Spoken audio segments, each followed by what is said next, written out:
Good morning and welcome to Bethel Baptist Church. My name is Ben McElroy, and today we have a special speaker, but first we're going to start out with some worship music. Michelle, Brian, the rest of the team. Will you stand and join us in worship? Come, now is the time to worship.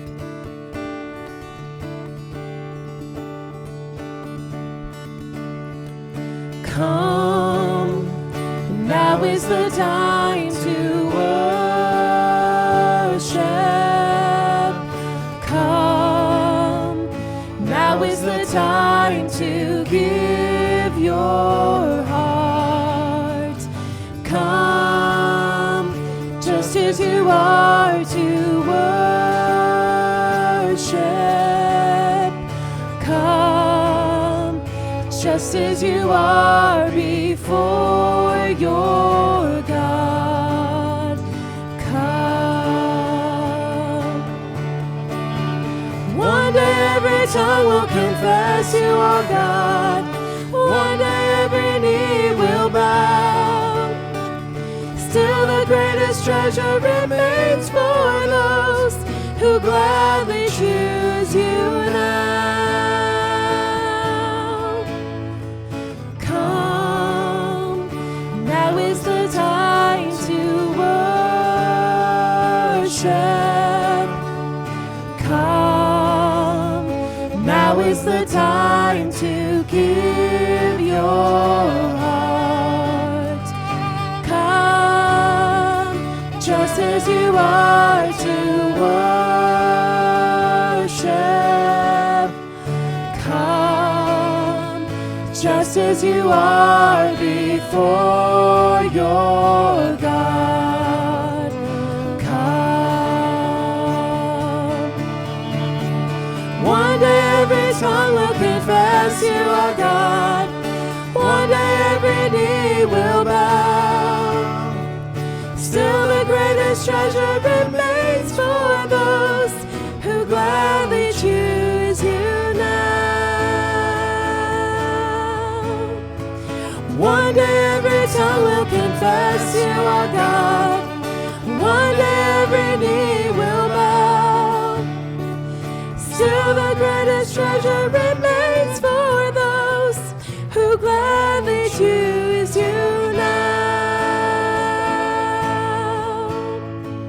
Come, now is the time to worship. Come, now is the time to give your heart. Come, just as you are to worship. Come, just as you are before your God. Come, come.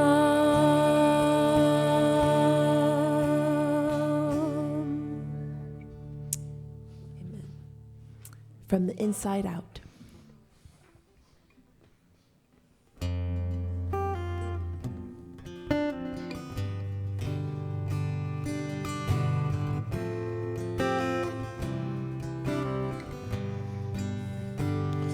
A thousand times I've failed, still your mercy remains.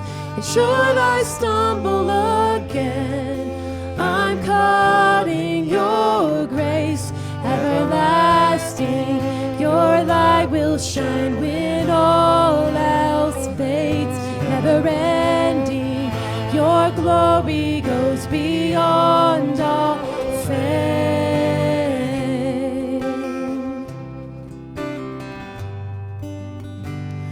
Your will above all else, my purpose remains. The art of losing myself in bringing you praise. Everlasting, your light will shine when all else fades. Never ending, your glory goes beyond all fame.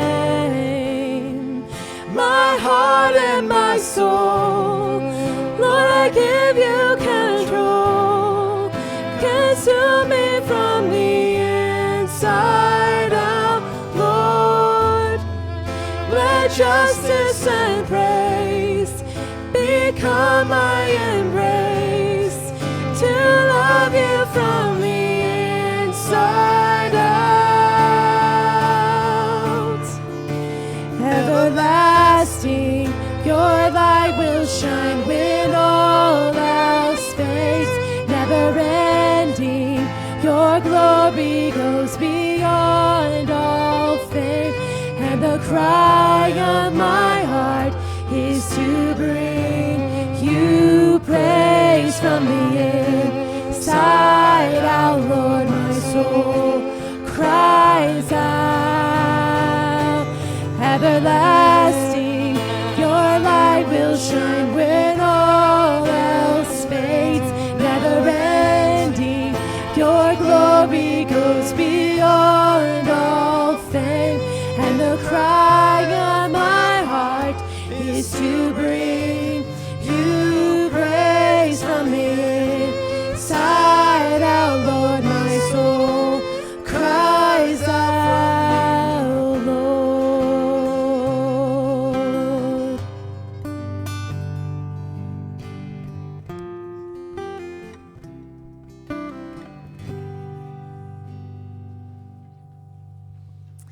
And 'tis so sweet to trust in Jesus.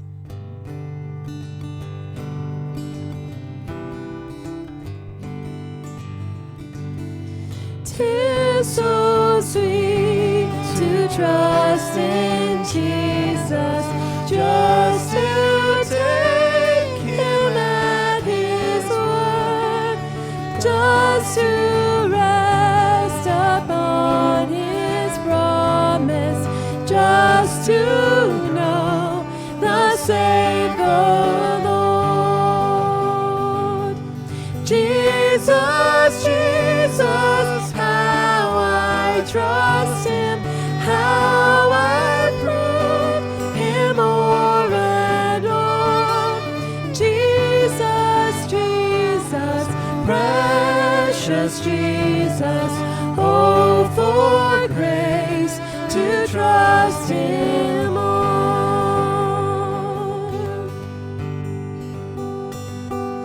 Oh, how sweet to trust in Jesus, just to trust his cleansing blood, just in simple faith to plunge me 'neath the healing cleansing blood. Jesus, Jesus, how I trust him, how I proved him o'er and o'er. Jesus, Jesus, precious Jesus, oh, for grace to trust him more.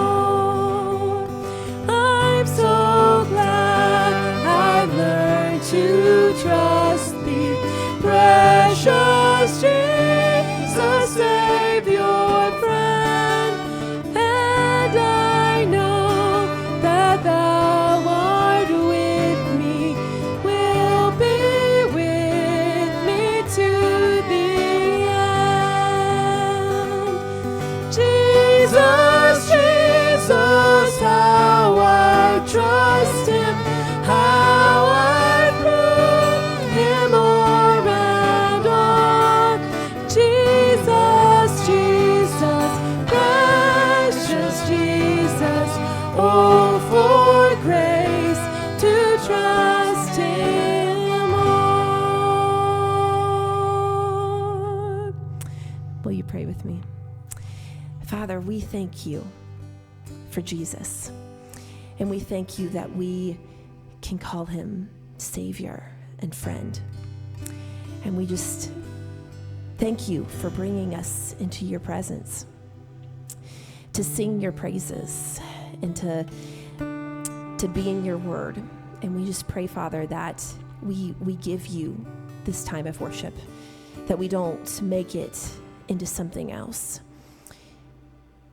Father, I just pray that you are working in our hearts and open our ears to hear from you today. In Jesus' name I pray. Amen. You may be seated.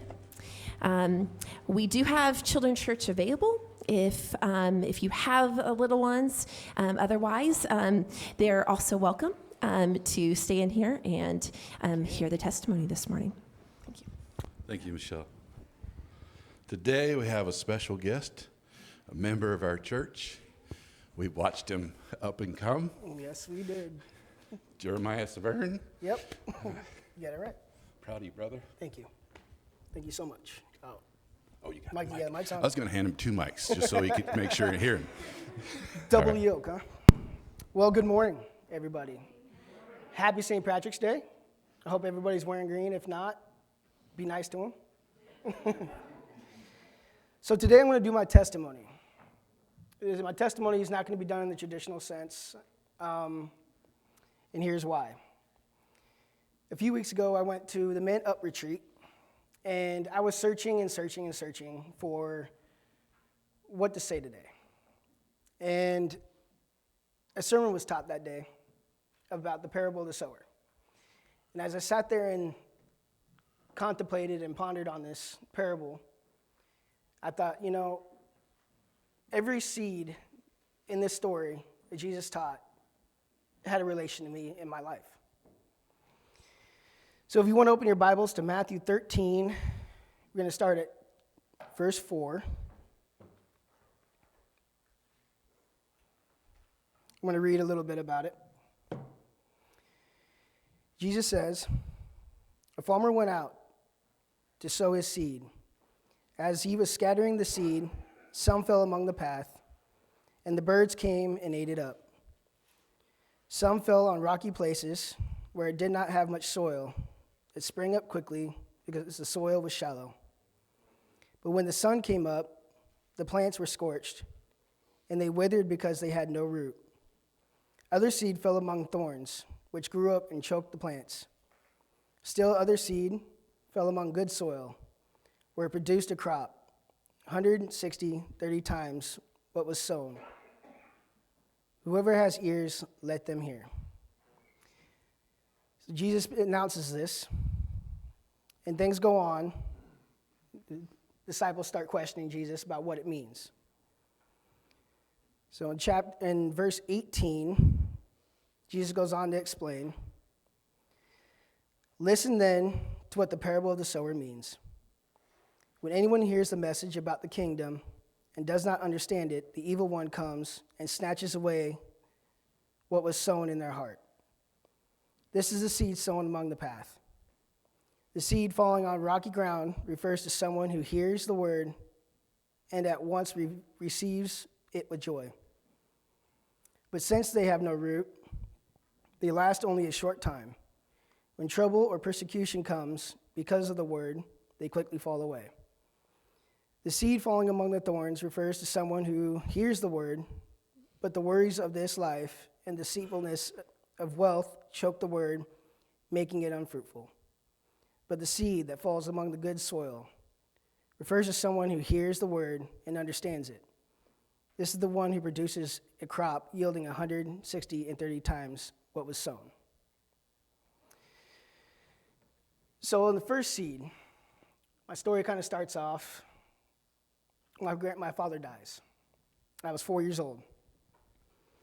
Of course, at 4, you don't really acknowledge what death is. But growing up without a father is a pretty detrimental problem. Eventually, things go on to where I have to move to Bridgeport. I tried, I don't know why, but I was troubled even at that young age about it. And in Bridgeport, a Grandma Warnke, who most of you may know, she used to go here before she passed, she would sit me down and read the Bible. So the seed was planted. But as life goes on, things get rough. My mom falls into depression. She meets my stepfather, who was really not that good for her. But, so in 1991, my grandfather dies.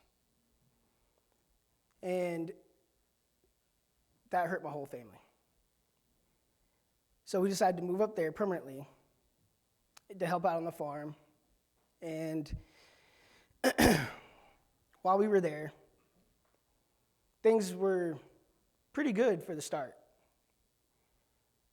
As life went on, things got worse and worse and worse. Starting this off, my sister Tiffany, who's actually here today, was bit by a rattlesnake. It was pretty scary. She was life flighted to Scotts Bluff and luckily treated, survived it. Later on down the road, we had a little sister named Brandy. Brandy was only 6 months old when she died of SIDS. That, of course, sent my stepfather into a pretty bad spiral, drugs, alcohol, my mom as well. So my mom thought Bridgeport was cursed. So, okay, we're going to uproot. We're going to go to Wichita. Wichita, I don't really remember too much about. We weren't there for very long. The only reason we moved up there was because of Michael, my stepfather. And I don't know, like I said, I'm not sure exactly what happened, but we decided to move back to Lincoln. When we got to Lincoln, things got even worse. We moved from house to house. My mom decided that she was going to fall into drugs and eventually and slowly fell off the path of raising us. This brings us into foster care. Foster care was a blessing in disguise. It wasn't ideal, but I wouldn't be the man I am today if it wouldn't have happened. While in foster care, this leads into seed 2. I went to church quite a bit. I met Herman and Yvette Myrick. They actually adopted my sisters. My brother and I went on to a different family who also went to church. Bless their souls, really brought us up. And while we were going to church and things, and life was pretty well at that point, but my life outside the church wasn't so much. I decided to fall into the gang life. I was 13 when I first eventually started hanging out what today would be called the Bloods. Yeah, I was 13, didn't know much about it, easily influenced. Things from there kind of took a spiral. I wanted to impress the older guys that I was hanging out with. So I started carrying weapons on me. Started drinking at a young age. It got to a point where I got so depressed at the age of 15 that I thought it'd be best to commit suicide. But then a miracle happened. Sort of a miracle. 9/11. 9/11 hit. That Sunday morning, we went to church. And for the first time in my life, I bawled my eyes out in church. I didn't know why. I didn't even know what the trade towers were. But something about losing thousands of people broke me. And fun fact, my grandma Charlene, who's here today also, gave me a small cross, a small silver cross, which I actually still have today. I keep it in my wife's jewelry box for safekeeping. She's better at that than I am. So from there, sorry, I kind of lost my spot. So from there, I'm 15, and I'm thinking suicide's the best way out. But because of 9/11, something triggered in me. I think almost I became a man that day. I knew I wanted to join the military someday. But keep that aside. Let's go on with my life here. Because of the suicide attempt, my foster mom thought it would be ideal for me to go to CAPS. Not sure if anybody knows what CAPS is. I don't know if it even exists. But it's for young kids and troubled minds. I was there for 2 weeks and 2 days. And I get out, and I decided to keep running with the life that I had. So Ronnie thought, okay, he wants to continue? Fine. We'll send him away again. This time I went to Cooper Village in Omaha. I actually set a record for releasing at 6 months out of that place. But leaving Cooper Village was not the end of it.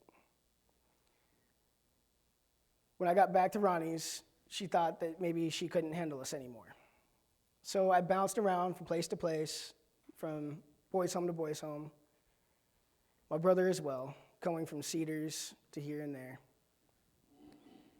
Well, eventually, my brother's psychiatrist decided that, hey, she wants to take him in. So I begged and begged and begged. Take me in too. I don't want to be here anymore. So she grabbed a hold of us, and we stayed with her. And as life went on, after 15, 16, things were great.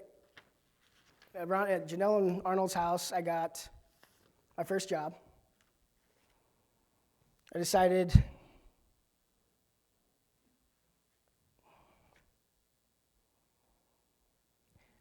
that work was going to be my new thing. Church wasn't always there. That seed was kind of plucked from me at this time. But God is always with you. So as we go on, I eventually start growing up. I go to high school.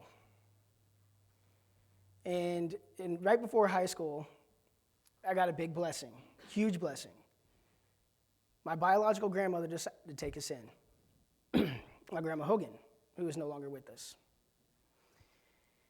She wasn't really a churchgoer per se, but she did listen to Gaither gospel music. Most of you probably know that, especially some of your older folk here. That has always been part of me. I got my religion, or I shouldn't say religion, my walk with Christ through the music. But in high school, as I'm growing up, meeting friends, I started getting into drinking, started getting into drugs. And it was so much so that when I graduated, I was on the streets. It was my decision to move out of my grandma's house, but it is what it is. So from being on the streets, we go back to 9/11.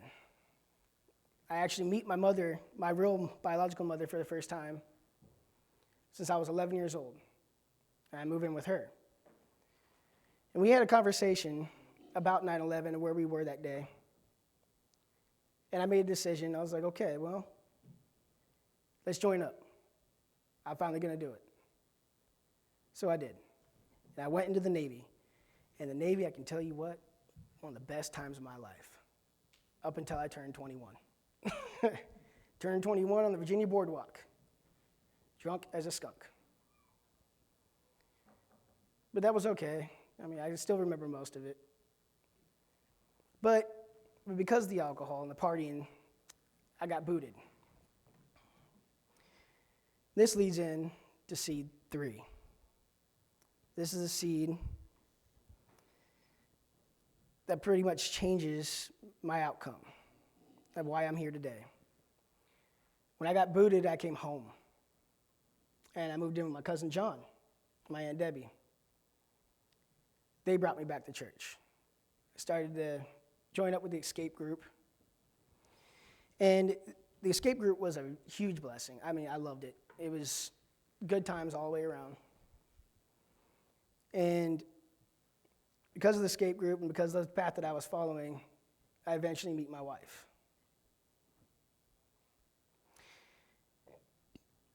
As life goes on, I introduce my wife to escape group. And she follows the same path I'm doing. Part of the reason why she decided to marry me. She saw that I was a Christian man, that I could lead a good path. But something happens in the escape group. I was what was called a fence sitter. I had my life in church, then I had my life outside of church, where I still drank, still partied. During one of these parties, a friend of mine, who was actually one of my best men in my wedding, heard a rumor about me and stopped talking to me. That kind of broke my heart. So I decided, okay, well, I'm just going to leave the church, focus on work. And this is when I fall into construction. Construction is awesome. I still do it today. I probably will always do it. But I become a mason, and if any of you guys know what construction is like, masons are hard nuts. They're tough guys. They're heavy drinkers. So I start falling into that crowd again. And drinking has always been a vice for me. I don't know why. But it always ends up leading me down a dark path.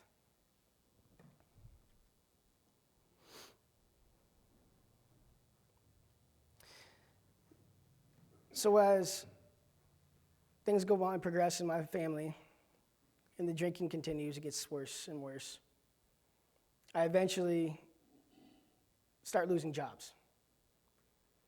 Either getting fired or quitting, not thinking this is good enough, that's good enough, focusing on what's going on at home, that's wrapping into my work life. I get depressed, downtrodden.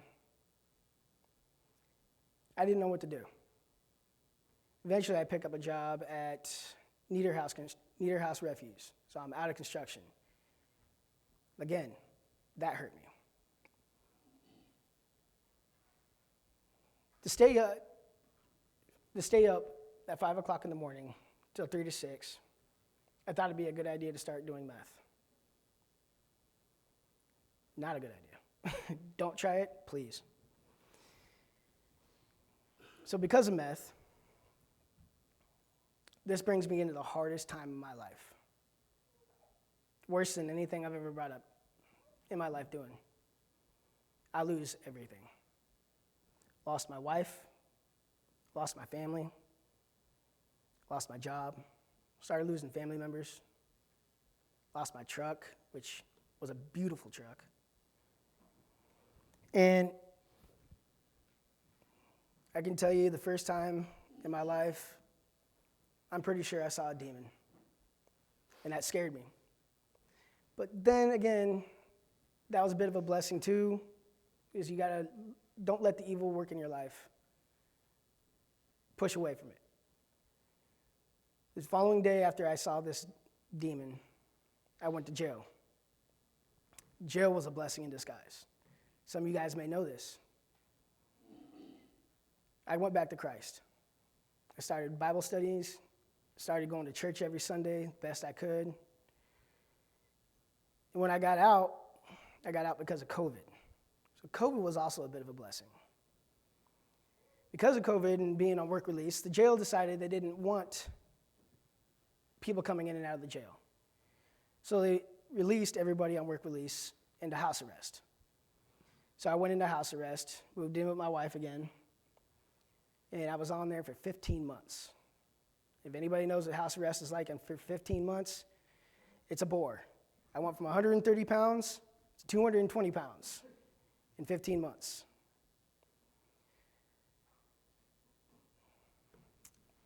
Couldn't go to church.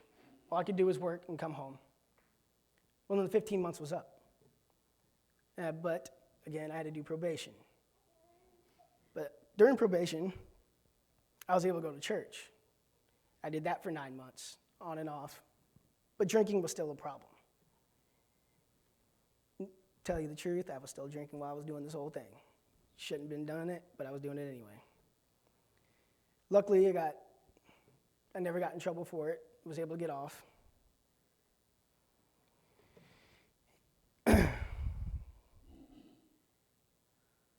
Because of jail, because of getting sober, November 5th, 2019, I found God, leading into Seed 4. Seed 4 is why I'm here today.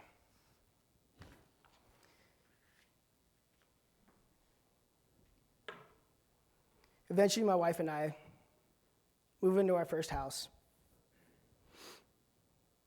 And things are going very well. But alcohol is still a bit of a problem.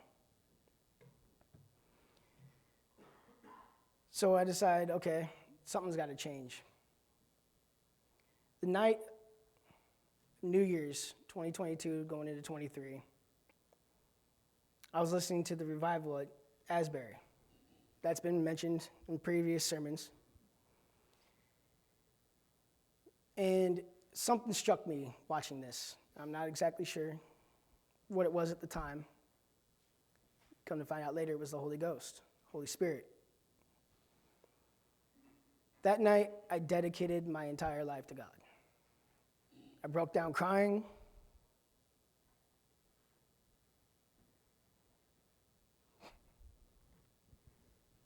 Sorry.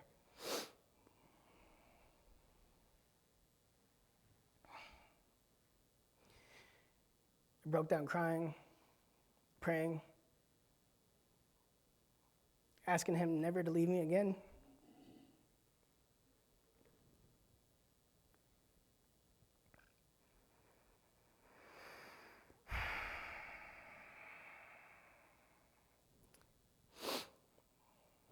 He hasn't.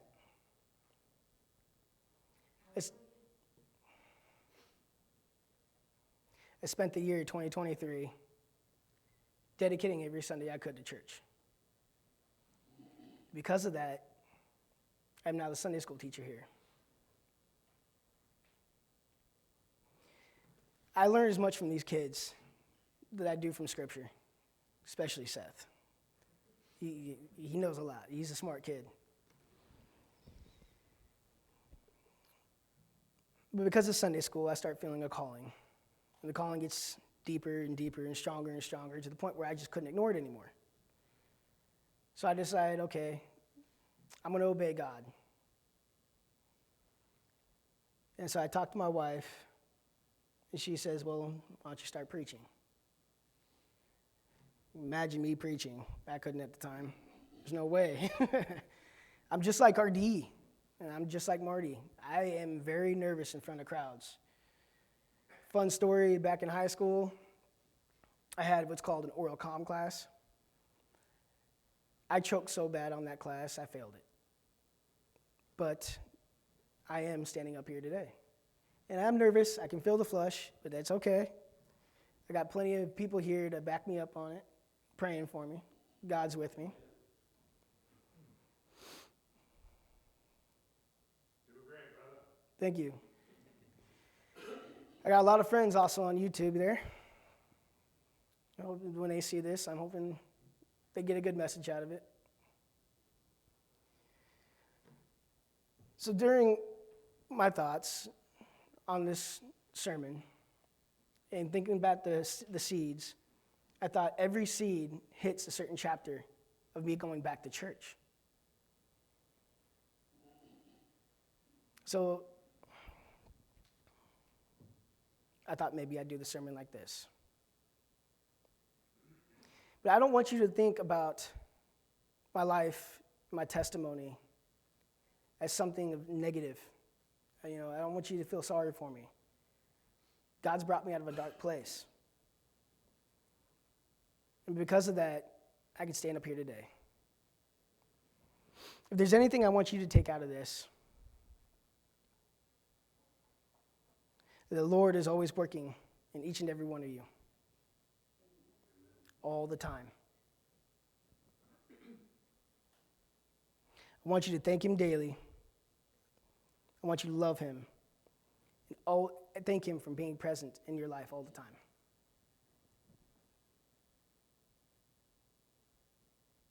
I want to thank this congregation for supporting me. Y'all are amazing individuals, each and every one of you. I want to thank for my family for being here today. I love you guys. We love you too, Jeremy. For my first time preaching, this wasn't as bad as I thought. I am sweating a little bit, not going to lie. It's hot up here. I can see why RD has a rag with him all the time. Let's go to the Lord in prayer. Huh? Father, I want to thank you for the works that you do in our lives every day. We want to thank you for giving us Jesus. We want to thank Jesus for doing what he did on the cross. His sacrifice was enough. I want to ask for your blessings. We love you, Lord. I ask that you be with every individual here today as they leave. And give them your gift. In Jesus' name we pray. Amen. Okay, so I guess this is the time I shut down YouTube. We want to thank you for joining us today at Bethel Baptist Church. Have a beautiful Sunday. God bless.